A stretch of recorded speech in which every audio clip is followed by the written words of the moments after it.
So going to 96 now, and correct me if I'm wrong, but from my vantage point, it seems like you're starting to get this reputation as the guy with the great voice that sings an awesome slow song. Right. So when So Much for Pretending comes out, is it you kind of trying to buck that trend a little bit, or is it just how it worked out? Well, I still think today it's harder to write an up-tempo than it is a ballad.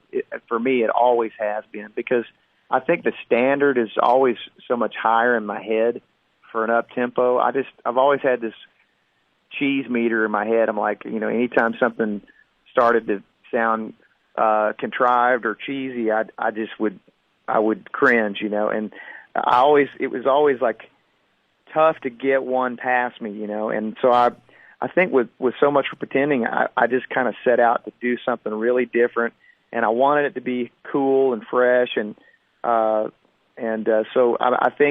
I think that's really where that came from. And yeah, I mean, I think you're right. There was part of me that was like, man, I do need some more up tempos. I don't want to be pigeonholed. So that was always the hardest challenge, was to find and write those up tempos like that. So, and even today when I'm, putting a set list together for a show, I think that's still kind of a bit of the task, is to try to balance out your set list so it's not so ballad heavy in one part of it, And from there, a few more up tempos would come. Sitting on Go was another number one for you, which was another one of my favorites. Where does that rank for you? Well, I love it. I love it because it was a number one. No, I'm kidding. It was different. I think I always wanted the up tempos to be different. And that was a song that Josh Leo wrote, and I heard the demo, and I was like, man, this is really cool. I loved key changes where they lifted into the chorus, and that was one that did that. And so that's kind of what grabbed me. I just love the melody. I love the fact that it was different. In fact, if you go listen to all of my up tempos, they really are different. They're not like everybody else's, and I think that was that's ultimately what you set out to do when you make records, is you want them to stand out, you want them to be different, and I think that's definitely one element that definitely does make it stand out a little bit, You were fortunate enough to work with so many big names in the music business, and big names that were a little bit more behind the scenes, but anybody who's in the music business knows these names. Marcus Hummon helped write Love Is the Right Place, which was the first release off of your next album, The Right Place, there in 1997. What was it like working with guys like that? Well, I didn't know those guys then, Tommy Sims and Marcus Hummon. I didn't know them at the time, but I got to know them a few years later, kind of post-'90s, and wrote songs with them. And in fact, Tommy came to church with me one time, and we did Love Is the Right Place at church together, and we wrote a couple songs together. Marcus and I have written several songs together, and we've done several writers' nights here in Nashville. I love Marcus. He's tremendous. I mean, he's just such a super nice guy. He's literally lived 9 lives, and so he's kind of like this walking encyclopedia of knowledge, and his wife is awesome. He's a really great basketball player. He's just really, really great human being, and such a talented guy. So, I've gotten to know those guys over the years, and I admired them back then, but I have even a deeper admiration for those guys now. I was just talking to Garth Brooks' daughter, Allie Colleen, and she brought up Marcus Hummon. It seems like everybody I talk to, he gets brought up. So I saw him listed as a songwriting credit on yours, and just figured I'd get your thoughts on him. He keeps coming up in these conversations. Yeah, he's top notch. In fact, I have really great memories of going over to his house in Nashville, and you're playing basketball and writing for a little bit, and going out and grabbing Cajun food. And I mean, he's just had we wrote some really cool songs together. They weren't hits or anything, but at the end of the day, you aspire to write something that moves you and moves everybody else. And so, he's just a tremendous guy and such an awesome talent.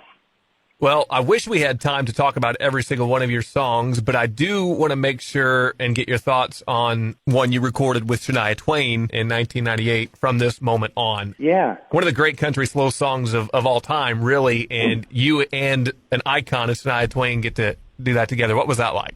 It was probably like you would guess. It was kind of otherworldly and surreal, and I think you looking back, I mean, retrospect, it's always, 2020, and you look back and you go, wow, I can't believe I was in the middle of that scenario. Out of all the people that, they could have called, I mean, there's a ton of singers out there that could, sing circles around me, but the fact that I, got to sit in that chair was such a privilege, and it was such a great song. I wish I'd have been one of the writers on it. It was, when I heard the demo, when they gave me the demo, it's like you said, how do you know? Do you know if it's a hit? Do you know it's a hit immediately? And I won't say I knew it was a hit, but I will say that if a song ever had potential of being a hit, it was definitely that. Because when I heard the demo, and deep in my brain, I was going, "Oh wow, I'm going to get to sing this."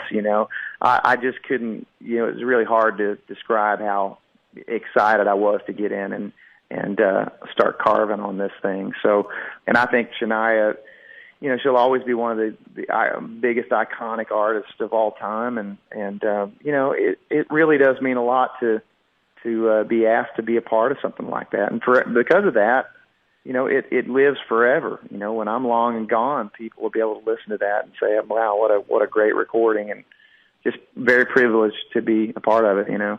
Did Shania or Shania's camp come to you and ask you to be a part of it? Is that how it happened? They called me, actually.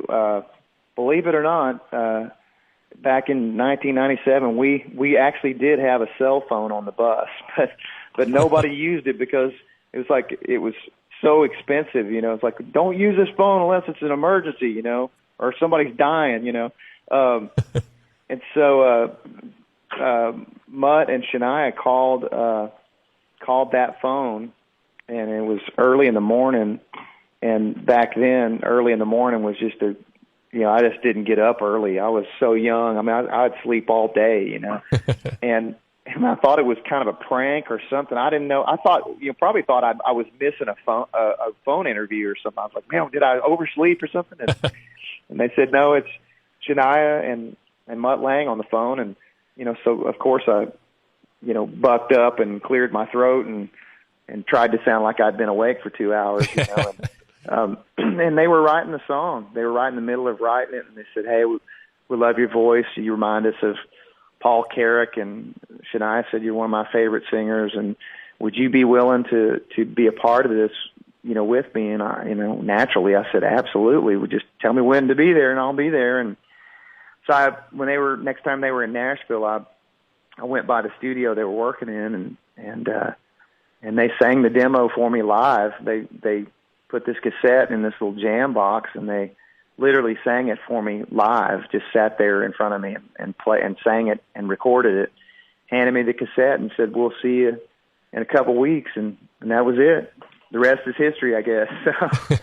Well, obviously, so you loved your voice just like we all love your voice. Did your voice take any training? Did you have to get vocal coaches to help you be this good, or is that all natural? I would say if I had a vocal coach, it was Steve Warner, because I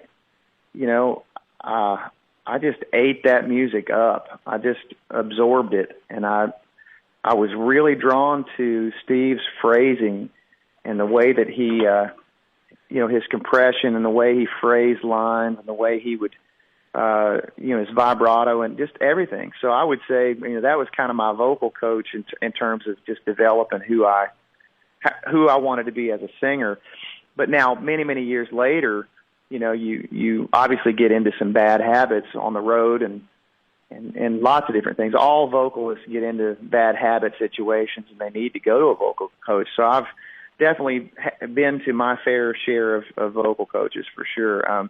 Because, it's kind of like, you have to kind of take care of yourself, and it's so easy to fall into, bad patterns, and you need somebody to kind of get you back on track. So When I think of great singers in country music, I think of you, I think of Steve, I think of Vince Gill, like a Colin Ray maybe. And maybe I'm just thinking of all guys who sing maybe on the higher register there, but just pure voices. Did I leave anybody out? Who else would you kind of list as a great singer, vocalist? Man, I think hands down, Ronnie Millsap's got to fall in there. Okay. For sure, in that category. Tim Menzie, not a lot of people know who Tim Menzie is, but Tim had a brief run as an artist, but wrote a ton of hits for people.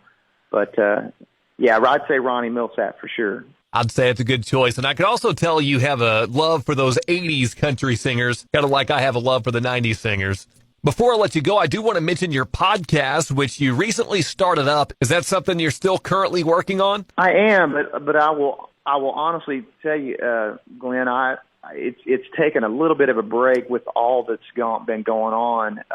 Everybody's kind of scrambling, trying to figure out what to do because not a lot of people want to get together in person. So I'm having to sort of reconfigure, and I'm kind of learning the ropes on the Zoom thing. It looks like I'm going to have to start doing a lot of them via Zoom, but It is still going nonetheless. Yeah. Yeah, because what I've seen so far has been more face-to-face, and obviously that's tough to do right now. But what's the format of the podcast? What do you guys talk about? So far, it's been, I didn't want to start out with too big of a script. I just wanted to have real-life conversations with the artist, and they've been really good. I love, kind of the recurring, kind of the theme that's sort of coming out of all of them is, basically just life on the road. How do you take care of yourself? How do you, stay in shape and keep your energy level up? How do you balance family life and road life? And then, we talk a lot about, the music side of things. How do you approach a record? How do you, when you're doing vocals, what do you like to do? Do you have a regimen when you're working on vocals in the studio? Just kind of, we go from technical stuff to just family life and, taking care of yourself and, just kind of a normal conversation. And I'm guessing that's just available wherever you find podcasts, right? Yeah. If you go to, just your normal podcast app on your phone, you can type me in and find it, or you can go to my website and you can navigate to it from there as well. Fantastic. Or I saw it on your Facebook page. I think you can link to it there as well. Are there any other new projects you're working on right now? Yeah, I'm working on a new single, and I don't have a release date. That's the thing when you're kind of doing your own thing and you're not on a label. You kind of have to keep yourself. You need somebody to crack the whip on you, so to speak. So I don't have a street date as of right now, but I am working on a new single that'll be out within the next month. So and traveling, normally traveling quite a bit. Dates are starting to come back in, which is great. So there's a good chance you can catch me out there somewhere in the next, 6 months. And I usually keep the website pretty updated with the tour schedule. And so, come see me if you see a date on the calendar. Yeah. Hopefully everybody can get back to a full touring schedule soon. He's a man with 6 number-1 hits, nearly 5 million albums sold, and one of my favorites, Bryan White in the Honky Tonk Time Machine. Bryan, thanks so much for doing this. Hey, anytime, man. Thank you so much for your time. I had a blast.